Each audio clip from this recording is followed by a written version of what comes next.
Mesdames et messieurs, bonsoir et merci d'avoir choisi Canal 3 Bénin pour vous informer. Au sommaire de ce journal, Antoine Afok-Pofi et ses camarades ont tourné dos au bloc républicain de la commune de Zakota ce week-end. Ils rejoignent tous le parti Union progressiste Le Renouveau. L'annonce officielle a été faite au cours d'un grand meeting qui a connu la présence de plusieurs leaders de leur nouveau parti politique. Les détails dans un instant. À l'université d'Abomey-Calavi, c'est le forum éducation, compétences et métiers qui bat son plein actuellement. C'est une occasion d'échange et de réflexion pour offrir aux étudiants les portes de l'insertion professionnelle. Ce forum a réuni les enseignants, les candidats à l'emploi que sont les étudiants et les professionnels de différents corps de métiers. Les travaux se déroulent sur 3 jours dans l'amphithéâtre Idriss Déby Itno sur le campus d'Abomey-Calavi.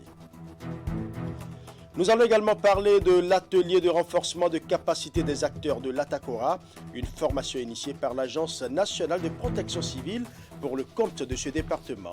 L'objectif de cette rencontre est d'informer et de sensibiliser les participants venus des 9 communes sur le rôle et l'importance du Fonds national de réponse aux catastrophes. Voilà pour les titres. Mesdames et messieurs, à nouveau, bonsoir. Vague d'adhésion au parti de l'Union progressiste Le Renouveau à Zakota ce week-end, Antoine Afok-Pofi et ses camarades ont tourné dos au bloc républicain pour désormais militer au sein du parti du Baobab.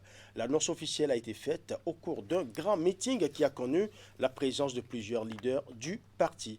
Plus de détails dans ce reportage signé Imet Hélène Amosso. Dans la foule et au dit des leaders politiques présents, c'est un événement tant attendu. L'ancien maire de Zakota et ses compagnons rompent les amas avec le bloc républicain et déposent leurs valises à l'Union progressiste Le Renouveau.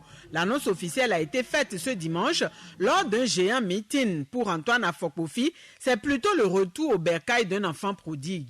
En fait, il s'agit bien entendu du retour au bercail d'enfants prodigues qui n'avaient en fait pour leur formation politique naturelle que l'Union progressiste Le Renouveau. Dans son intervention, l'ancien cavalier est aussi revenu sur les raisons de son volte-face. Sa décision d'atterrir à l'Union progressiste Le Renouveau est le fruit d'une longue réflexion intervenue à la suite d'une succession de faits. En quête de profonds changements après 2 décennies d'expérience politique, Antoine Afok-Pofi et ses camarades disent avoir été désillusionnés.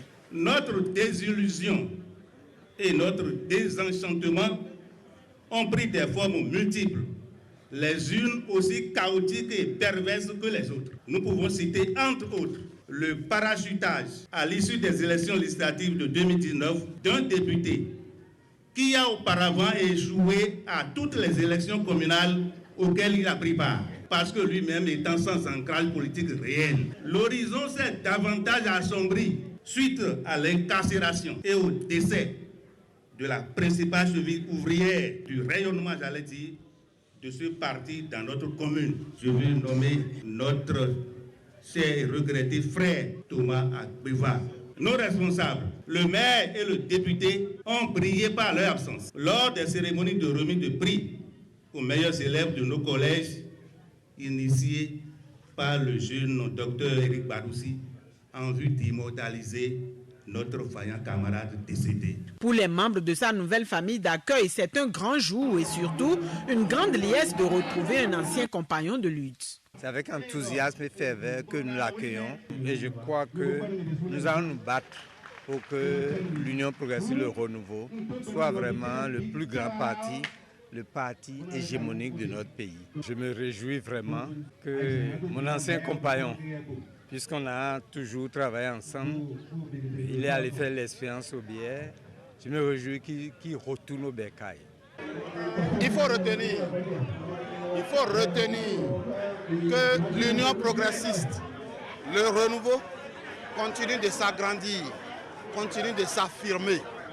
Et avec toutes ces ambitions, parce que le maire Afok-Pofi est un gros morceau politique, c'est une expérience, c'est un baobab qui n'a retrouvé que sa maison en réalité. Donc l'Union progressiste, le renouveau, l'accueille avec tous les honneurs dus à son rang. Avec cette adhésion, de nouveaux jours s'annoncent pour l'Union progressiste, le renouveau dans la 24e circonscription électorale, principalement dans la commune de Zakota. Responsables communaux, départementaux et nationaux du parti saluent l'arrivée de celui qu'ils appellent affectueusement un baobab politique. Et pendant ce temps, le maire de la commune de Djidja exhorte à une adhésion massive au bloc républicain. Il a tenu une séance de travail avec les acteurs des cultes endogènes, un rendez-vous tenu ce samedi à la maison des jeunes de la localité et qui a permis à l'autorité d'éclairer la lanterne des populations sur les positionnements des candidats aux prochaines législatives de janvier dans la 23e circonscription électorale. On retrouve Imet Hélène Moussou. Un regroupement d'acteurs du monde du culte endogène ce samedi à la maison des jeunes de Djidja. Venus de tous les arrondissements de la commune, ces sages notables dignitaires adeptes, responsables de couvents, ainsi que des diverses associations du culte vaudou ont été invités par le maire Denis Glegbetor. La rencontre vise à leur apporter la confirmation d'une nouvelle qui circule depuis quelques jours. Nous les avons regroupés pour leur expliquer ce qui se passe et de quoi il s'agit réellement. La commune de Djidja a été placée tête de liste pour conduire la liste du bloc républicain dans la 23e circonscription électorale. Et c'est cette information que nous leur avons apportée pour qu'ils puissent savoir que pour la première fois dans l'histoire de la démocratie, leur commune a été placée à un tel rang. Face à ces invités, le premier titulaire sur la liste du parti du Cheval Blanc Cabré dans la 23e circonscription électorale a salué les uns et les autres pour la mobilisation. Il est revenu sur les idéaux que prône la formation politique avant de préciser les raisons qui justifient son adhésion à ce parti. Un choix de toute évidence qu'il ne regrette pas au regard de l'engagement des responsables à promouvoir la jeunesse, les femmes de même que les militants qui travaillent véritablement à l'enracinement et au rayonnement du parti. Prenant la parole à sa suite, les intervenants ont salué le sens de discernement des dirigeants du parti. Pour eux, cette décision est la preuve de leur engagement à accompagner le processus de développement de leur localité. Je n'ai jamais vu dans la circonscription. Depuis que nous faisons la démocratie, le positionnement de cette année est différent des années antérieures. C'est pourquoi ça nous a émerveillés. C'est une obligation pour les dignitaires, la chefferie traditionnelle de Djidja, d'accompagner notre fils, Glegbetor Denis. C'est un des fils de la commune de Djidja qui a beaucoup œuvré pour la commune. Si aujourd'hui on le place en tête, en première position dans le bloc républicain, on ne fait que prier. Nous souhaitons la santé d'abord pour lui, pour sa famille, pour ses entourages. Et nous, dignitaires de la commune, nous allons rester en union de prière pour que tout aille dans de bonnes voies. Ces retrouvailles entre les différents acteurs du monde du culte endogène a été un moment d'allégresse. L'occasion a aussi été celle choisie par l'initiateur de la rencontre pour les sensibiliser et les inviter à soutenir davantage les actions de l'exécutif. De retour chez eux, ils sont invités à susciter l'engouement des populations à adhérer en plus grand nombre au bloc républicain. Ouverture ce mardi à Cotonou du 11e dialogue de haut niveau sur la démocratie, les droits de l'homme et la gouvernance. C'est une plateforme africaine de gouvernance qui réunit les États africains autour du renforcement des systèmes de gouvernance démocratique en Afrique. Les assises de Cotonou vont permettre aux participants d'examiner les tendances et les défis tout en fixant des perspectives. Nous allons suivre.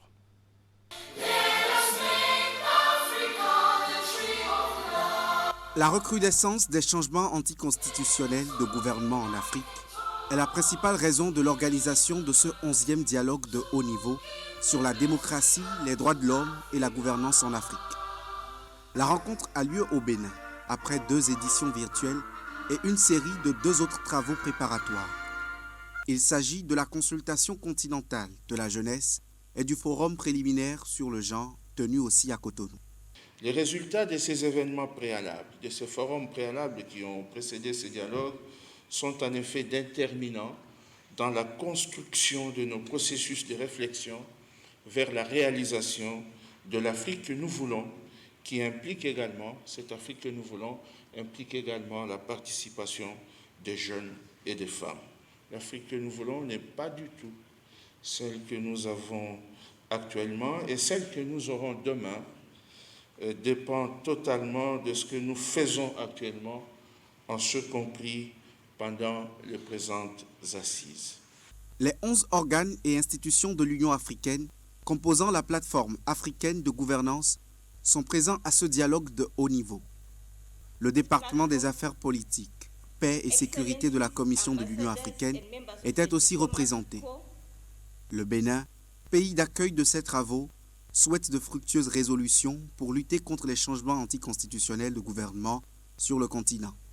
Nombre de nos difficultés et nos peines sont imputables à la qualité de la gouvernance dans nos pays.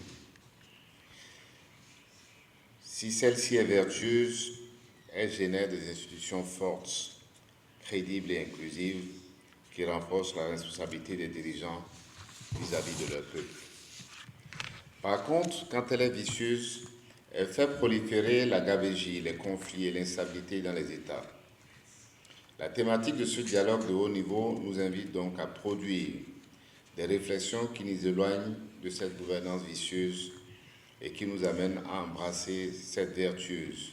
L'une des principales attentes à l'issue de ces 2 jours de travaux est de proposer des solutions inclusives pour améliorer la ratification et la mise en œuvre des instruments de valeur partagée de l'Union africaine. Nous allons à présent parler de la session de conférence des gestionnaires des ressources humaines de l'État au titre de l'année 2022. C'est une rencontre qui s'inscrit dans le cadre des réformes administratives et institutionnelles du gouvernement et qui vise notamment à œuvrer pour une administration publique de qualité afin de la rendre plus performante à travers le respect des valeurs éthiques et morales. Reportage. La conférence des gestionnaires des ressources humaines de l'État tient sa session pour le compte de l'année 2022. En effet, depuis 2016, le gouvernement s'est fixé comme l'une des priorités dans ses orientations stratégiques de développement, la modernisation de l'administration publique. La réalisation de cet objectif nécessite des réformes majeures en raison des maux qui minent l'administration publique, notamment la politisation et la corruption qui entravent sa performance et sa crédibilité et qui sont les résultats de la dégradation des valeurs éthiques et de respect de la chose publique.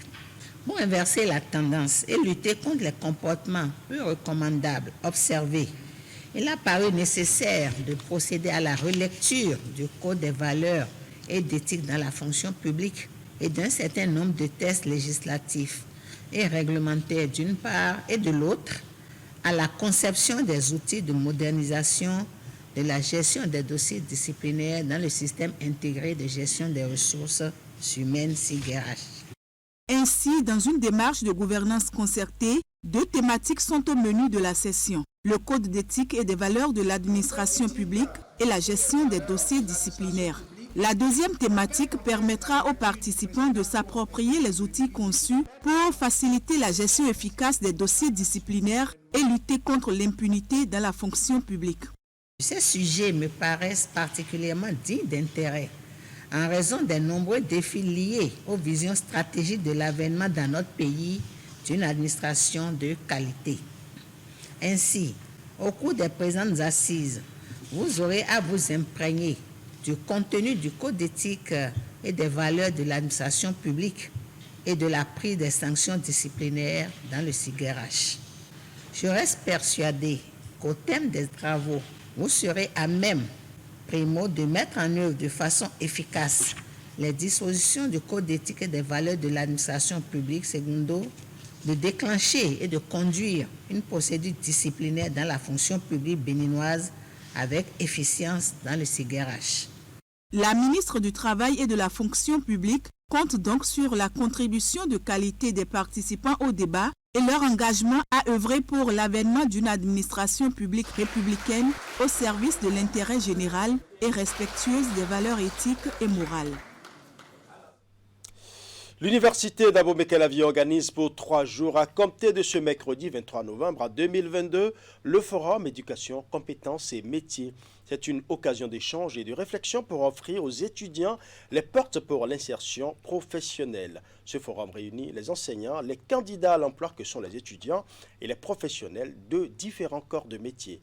Les travaux se déroulent à l'amphithéâtre Idriss Déby Itno sur le campus d'Abomey-Calavi. Nous allons suivre.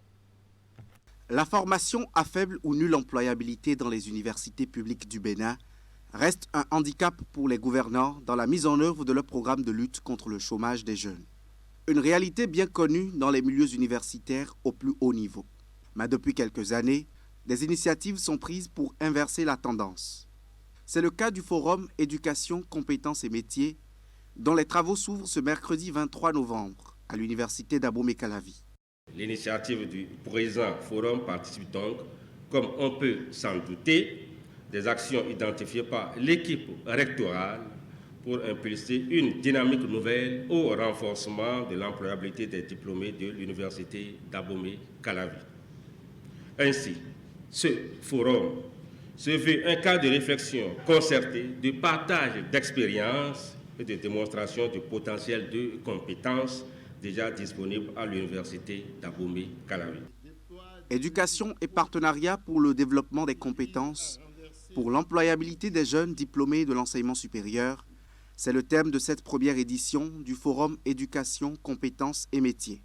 Il s'agira essentiellement de réfléchir sur comment développer les compétences professionnelles chez les apprenants au cours de leur cursus universitaire et identifier les besoins du marché de travail au Bénin. Ceci pour renforcer les actions menées par le gouvernement. Je ne peux que saluer la présente initiative qui est en parfaite harmonie avec l'ensemble des actions qui sont menées par le gouvernement de la République.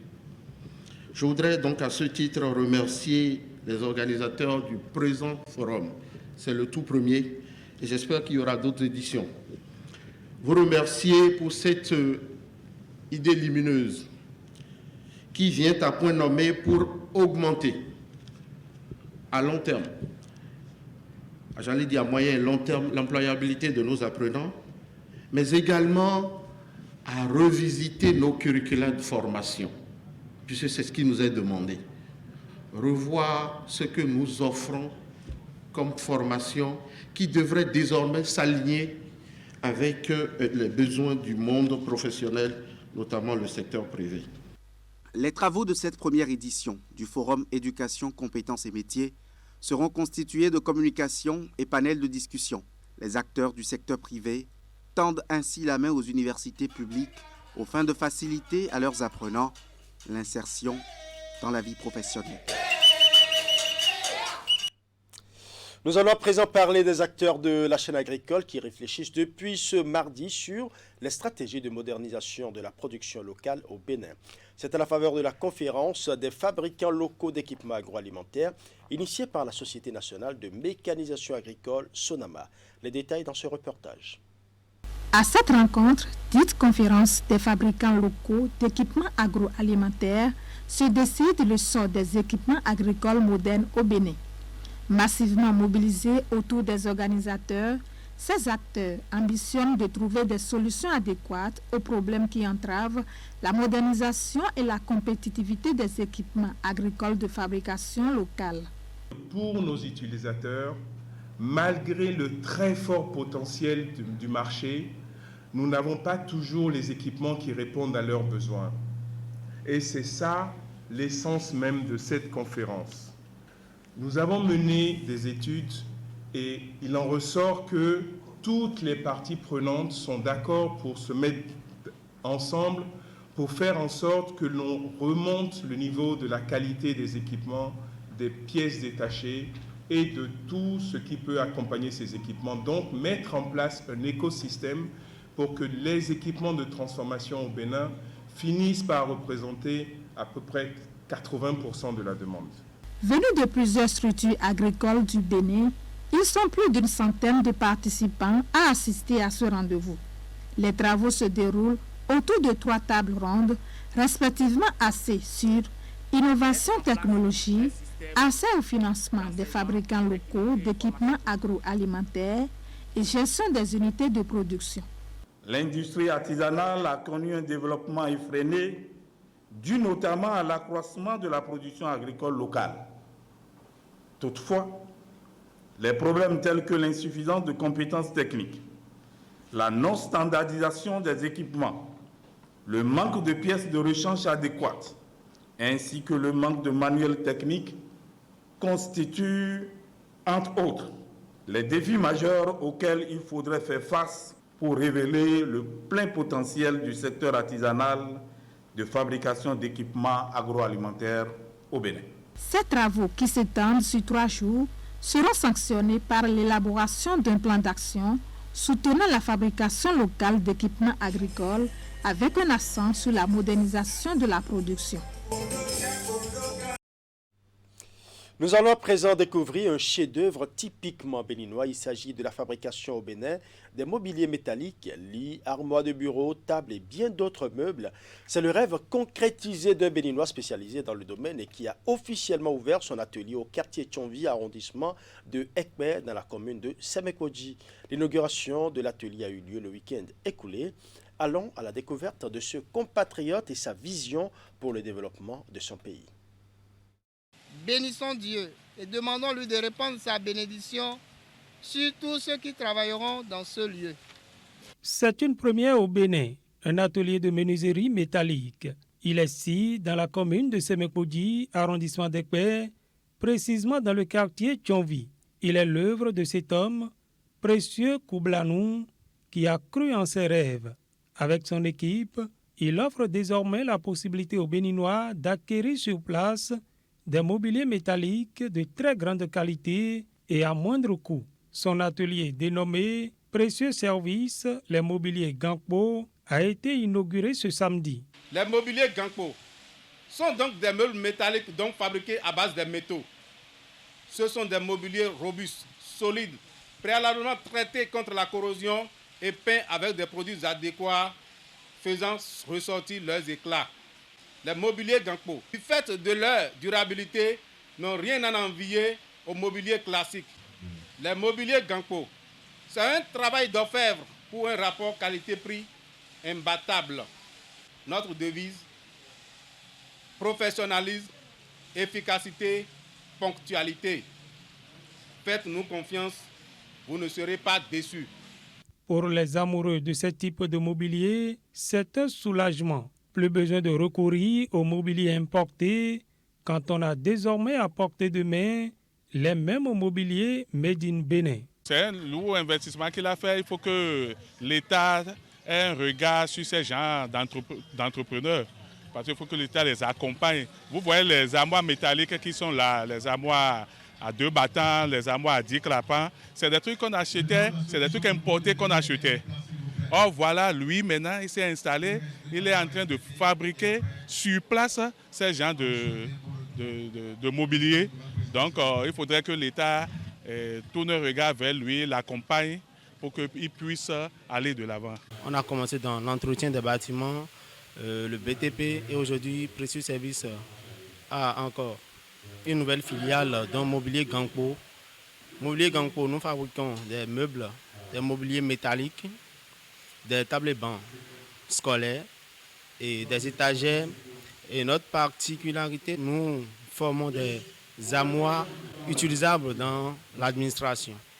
Ce que nous venons de voir, ce bébé qui vient de naître, va grandir grâce aux Béninois. Consommons béninois.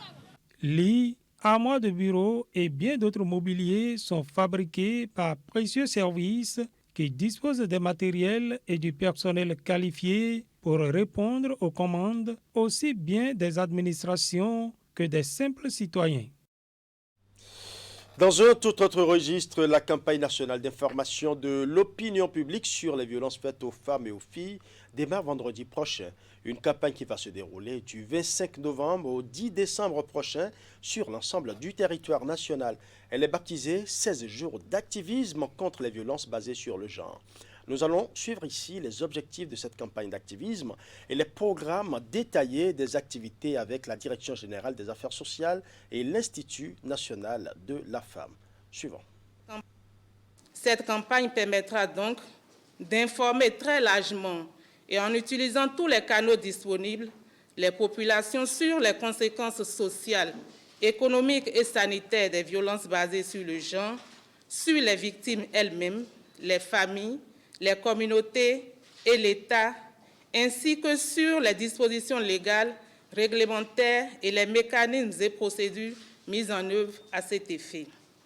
La campagne permettra également d'engager toutes les parties prenantes, notamment les autorités morales et religieuses, les hommes et tous les autres acteurs étatiques ou non étatiques, au fin de prendre chacun, en ce qui le concerne, les dispositions idoines pour faire reculer les violences basées sur le genre.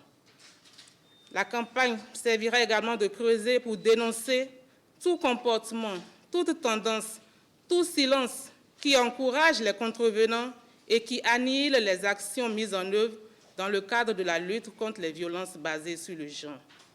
Ce sera également l'occasion de renforcer la cohésion entre les acteurs étatiques, les élus locaux, les organisations non gouvernementales et les organismes internationaux dans le cadre de la lutte contre les violences basées sur le genre au Bénin. Mesdames et messieurs les journalistes, l'édition 2022 de cette campagne sera marquée par une série d'activités, au nombre desquelles il me plaît de citer le lancement officiel prévu pour se tenir le 25 novembre 2022 à Cotonou, sous la présidence de Madame le ministre des Affaires sociales et de la microfinance. L'organisation d'une discussion entre le ministre des Affaires sociales et de la microfinance et les patrons d'entreprises regroupés au sein de la Chambre de commerce et d'industrie du Bénin et du Conseil national du patronat. À l'occasion, le ministre procédera au lancement de la plaquette sur le harcèlement en milieu de travail. La sensibilisation des femmes des marchés de Cotonou et de quelques membres de l'ANCBE sur les dispositions légales et réglementaires de lutte contre les violences basées sur le genre. L'organisation de 2 cafés thématiques par l'ambassade du Royaume des Pays-Bas et l'ambassade de France. L'organisation d'une causerie avec les étudiants et d'une émission interactive. La tenue d'une journée de clinique juridique dans le marché d'Antokpa, pour ne citer que ces quelques activités. Nous allons diffuser des messages thématiques via des TikTok. Nous avons aussi des mini-films que nous avons fait réaliser par l'équipe des comédiens de Jésus Comedy Club. Et nous allons faire une causerie à l'OCOSA avec les étudiants de l'OCOSA. Après cette causerie, nous espérons pouvoir faire une émission sur toujours où on va inviter des étudiants pour parler. Alors, à présent, Natitengo qui abrite depuis ce mardi un atelier de renforcement de capacité des acteurs de l'Atakora. C'est une formation initiée par l'Agence nationale de protection civile pour le compte de ce département. Objectif, informer et sensibiliser les participants venus des 9 communes sur le rôle et l'importance du Fonds national de réponse aux catastrophes. Nous allons suivre. En tournée dans les 12 départements du Bénin, les éléments de l'Agence nationale de protection civile étaient ce mardi face aux différents acteurs de l'Atakora. À travers cet atelier de renforcement de capacité, ils entendent former et informer ces hommes et femmes venus de toutes les communes de l'Atakora sur ce qu'est le FONCA.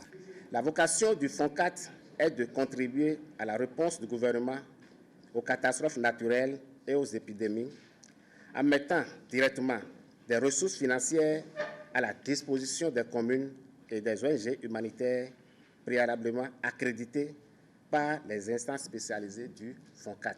Au regard de tout ce qui précède, il devient obligatoire que les acteurs de réduction des risques de catastrophes s'approprient les mécanismes d'accès et de gestion du Fonds national de réponse aux catastrophes à travers son champ d'intervention, les procédures d'accréditation, l'exécution et de suivi-évaluation, sans oublier les rôles et responsabilités dans la mise en œuvre du FONCAT. Une initiative appréciée par les autorités communales et départementales qui, tout en se réjouissant pour cet atelier, souhaitent que les résultats puissent impacter sur le terrain. Il est heureux que le gouvernement, à travers le Fonds national de réponse aux catastrophes, FONCAT, appuie les structures déconcentrées et décentralisées dans la gestion post-catastrophe. Au nom donc du préfet de l'Atakura, empêché, je souhaite que les résultats issus de cet atelier puissent permettre, par ricochet, aux structures locales et décentralisées d'améliorer leur capacité de gestion des calamités face aux effets néfastes. Plusieurs communications ont été données afin que les efforts se poursuivent en 2023 pour de meilleures performances dans le renforcement de la résilience des communautés face aux catastrophes. Dans la commune de Semekpodji, les rideaux sont tombés sur les manifestations de la première édition de la fête Ekpeh-Hui. Une semaine durant, cette célébration a permis aux résidents de l'arrondissement d'Ekpeh et environ de raviver la flamme de leur cohabitation et de s'unir pour contribuer au développement de leur milieu de vie. Le point de la cérémonie de clôture dans ce reportage. Une messe catholique pour clôturer les manifestations de cette première édition de Ekpeh-Hui. Une fête identitaire initiée pour rassembler toutes les ethnies qui résident dans l'arrondissement d'Ekpeh, commune de Semekpodji, autour des objectifs qui correspondent aux réels besoins de développement de la localité. La raison d'être de ces retrouvailles se réduit-elle à festoyer et rentrer à la maison? Mais non, Ekpeh-Hui, disons-le, sans plus attendre, a une visée fondamentalement calquée sur le développement de notre grande communauté. L'expérience de la décentralisation en cours dans notre pays depuis l'année 2002 appelle de chacun de nous que nous apportions notre pierre à la construction de notre cité, de notre localité. Aujourd'hui, nous pouvons affirmer avec fierté qu'un nouveau jour s'est levé, une aube nouvelle est apparue, un nouveau soleil brille au firmament de notre village. Voici venu le moment plus que jamais que nous laissions de côté la politique politicienne qui nous a tant fragilisés, tant divisés, tant détruits et retardé le développement de notre communauté pour qu'ensemble, associations de développement, filles et fils d'Ekpeh, résidents et ressortissants d'Ekpeh, nous conjuguions nos efforts et unissons nos forces pour bâtir un Ekpeh nouveau. Un Ekpeh dont nous rêvons tous. Un Ekpeh au diapason de nos aspirations les plus profondes. Un Ekpeh que nous serons fiers de léguer en héritage à la postérité. Fête culturelle et de retrouvailles, Ekpeh-Hui, c'est aussi un moment de vivre ensemble et de réalisation sociale qui déjà, à cette première édition, va laisser ses empreintes dans l'arrondissement d'Ekpeh. Nous visons à travers Ekpeh-Hui de contribuer à la réalisation de certaines infrastructures socio-communautaires.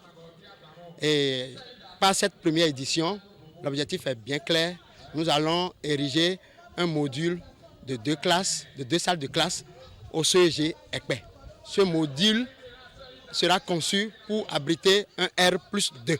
Pourvu que les jeunes tirent bonne leçon de ce qu'ils ont vu aujourd'hui, partage de l'amour, partage de l'effort, esprit de responsabilité, esprit d'entreprise et esprit de bien vouloir réussir.